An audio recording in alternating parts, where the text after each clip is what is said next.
महाराष्ट्राचे मुख्यमंत्री माननीय मुख्यमंत्री देवेंद्र फडणवीस यांच्या मार्गदर्शनाखाली आणि राज्याचे बांधकाम मंत्री सार्वजनिक बांधकाम मंत्री शिवेंद्रसिंहराजे भोसले यांनी जो आपल्या जिल्ह्यासाठी जो प्रस्ताव दिला होता निरनिराळ्या योजनेसाठी, तर संपूर्ण तसाच्या तसा मंजूर मुख्यमंत्री देवेंद्र फडणवीस यांनी मंजूर केला. त्याबद्दल आपण सर्व आपल्या या सुरेशभाई पठाण मित्रसमूहाच्या वतीनं त्या सर्वांचे आभार आणि अभिनंदन. उन्हावळे किंवा अशा आपल्या ह्या जिल्ह्यासाठी इतर जिल्ह्याचं आता चर्चा करतात की सातारा जिल्ह्याला एवढे भरभरून निधी पहिल्यांदाच आलेला आहे. उन्हावळे वासोट्याचं रोपवेचं ताराबाई परत अजिंक्य किल्ल्याचं प्रक्षेपण हे सगळं जे आलेलं आहे ताराराणी सुद्धा परत ते त्याचं जे काय दिलं होतं प्रस्ताव बाबांनी दिला होता देवेंद्र फडणवीस यांच्याकडे, तो जसा आहे तसा मंजूर झाला. आणि आता साताऱ्याची ह्याच्या अगोदर सुद्धा प्रगती होतच आहे, परंतु आता बाबांनी एवढा निधी आणल्यामुळं हा आपला सातारा जिल्ह्याचा विकास हा मोठ्या प्रमाणात होणार. यंदाच्या महाराष्ट्र शासनाच्या बजेटमध्ये माननीय नामदार शिवेंद्रसिंहराजे भोसले यांनी मागणी केलेला सर्व 358 कोटीचा निधी माननीय मुख्यमंत्री श्री देवेंद्रजी फडणवीस यांनी मंजूर केलेला आहे.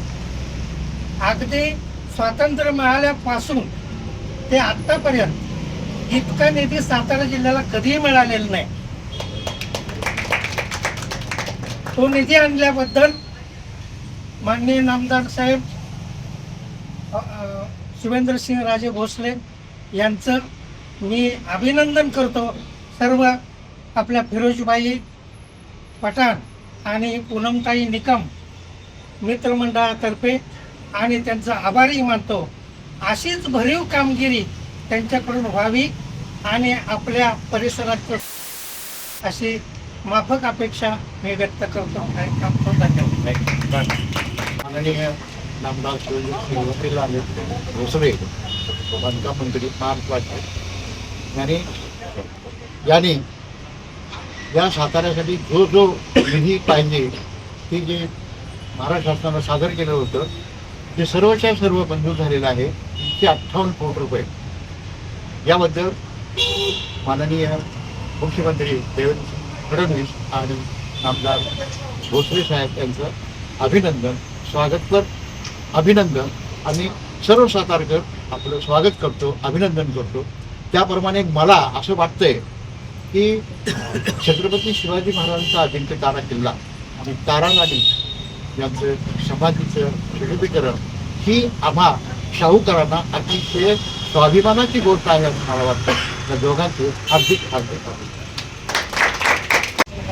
छत्रपती शिवेंद्रराजे भोसले महाराज साहेब आणि राज्याचे मुख्यमंत्री देवेंद्रजी फडणवीस साहेब आणि उपमुख्यमंत्री दोन्ही उपमुख्यमंत्र्यांचं मनापासून या सातारा जिल्ह्यात आणि सातारा नगरीत आणि सातारा शाहूवासींचं म्हणजे आज शिवेंद्र बाबा मंत्री झाल्यानंतर पहिलंच या जिल्ह्यात पहिल्यांदा प्रथम आपल्या जिल्ह्यात 358 कोटी रुपये पहिलं आणणारा माणूस ते शिवेंद्रराजे भोसले महाराज साहेब स्वतः आहेत. सार्वजनिक बांधकाम मंत्री. आपल्या सातारचा विकास ज्या पद्धतीनं बाबा 1 वर्ष झाले आमदार मंत्री झाले त्याच्यानंतर सातारचा झपाट्यानं विकास ही तुम्ही सातारकर सगळीजण बघताय. याला खूप कष्ट आहेत. हे सहजवारी कुठली गोष्ट येत नाहीत.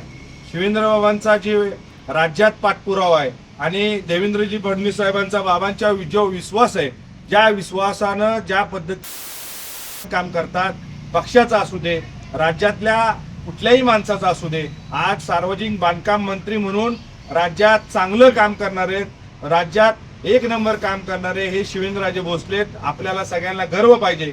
आपला नेता आपले महाराज छत्रपतींचे वंशज असून बी सर्वसामान्य माणसासारखं वागणारा आपला नेता शिवेंद्रराजे भोसले महाराज साहेबांचं माझ्या विलासपूर गोळीबारच्या सर्व नागरिकांच्या वतीनं, आता तुम्ही सगळीजण बघताय सर्व ज्येष्ठ माणसं आहेत, सगळ्यांचं मनापासून म्हणजे बाबांचा आभार का मानतात एवढा निधी सातारला कधीच मुख्यमंत्री साताऱ्यात झाले काय बाकीच्या सगळ्या गोष्टी सातारला झाल्या, पण सातारला भरीव निधी आज अजिंक्य तारा असू दे, आपल्या छत्रपतींचं एक छत्रपतींची गादी, त्यात अजिंक्य तारांचं सुशोभीकरण असू दे, ताराराणीचंही असू दे, मुनावळ्याचा प्रश्न असू दे, पण बाबा तुम्हाला खरं मनापासून या सातारकरांच्या आणि माझ्या विलासपूर गोळीबारच्या सर्व नागरिकांच्या वतीनं खरोखर मनापासून तुमचे आभार मानायला पाहिजेत.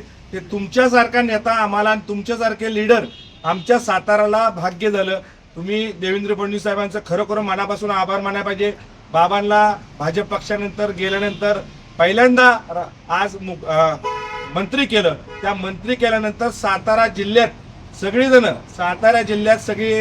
जिल्ह्यात भाजपवर प्रेम करणारी, शिवेंद्रबाबांच्यावर प्रेम करणारी बघताय. म्हणजे जिल्ह्यात एवढा मोठा निधी पहिल्यांदा या सातारकरांसाठी आणि साताऱ्याच्या विकासासाठी नगराध्यक्ष असू दे, नगराध्यक्ष बी स्वतःचा आज पार्टी म्हणून आणि सगळ्यांचा नगराध्यक्ष केला. सातारचा मी खात्री तुम्हाला सगळ्यांना ज्येष्ठांना सांगतो आणि विलासपूर गोळीबारच्या सगळ्या सातारकरांना सांगतो, सातारचा झपाट्यानं विकास करणारा माणूस फक्त शिवेंद्र बाबा आहेत. आणि इथून पुढं तुम्ही 4 वर्षानंतर साताराचा विकास बाबा करणार आहेत. त्या पद्धतीनं बाबांना खरोखर तुम्हाला मनापासून या विलासपूर गोळीबारच्या सर्व नागरिकांच्या वतीनं म्हणजे हात जोडून आणि तुम्हाला माझ्या वतीनं, माझ्या विलासपूरच्या वतीनं सल्यूट आहे. एवढा मोठा निधी तुम्ही आणला आणि सातारचा झपाट्याने विकास करताय. बाबा तुमचं मनापासून आभार मानायला पाहिजे, अभिनंदन करायला पाहिजे. तुमच्याबरोबर तुमच्या विश्वास ठेवणारे देवेंद्रजी फडणवीस साहेब तुमच्यावर ज्या पद्धतीनं प्रेम करतात, ज्या पद्धतीनं तुम्ही राज्यात काम करताय, असंच सातारकरांची अपेक्षा आहे, तिथं सगळ्या ज्येष्ठांची अपेक्षा आहेत. असंच महाराज तुम्ही काम करत राहा. तुमच्या आई तुळजाभवानीला एवढंच प्रयत्न करतो, तुम्ही ज्या पद्धतीने काम करताय तुम्हाला आई तुळजाभवानीने आशीर्वाद द्यावा आणि सगळ्या गोष्टीत तुम्ही पुढे राहून काम करावं. सातारचा झपाट्यानं विकास ज्या पद्धतीने करताय तुमचं मनापासून बाय हार्ट तुमचं स्वागत माझ्या विलासपूर गोळीबारच्या पूनमताईच्या वतीनं, माझ्या वतीनं आणि विलासपूरच्या प्रत्येक छोट्या नागरिकापासून तुमचं मनापासून आभार मानतो. असंच महाराज तुम्ही काम करत राहा. आम्ही तुमचे सगळे कार्यकर्ते तुमच्याबरोबर कायम बरोबर आहे, एवढंच मला सांगायचं.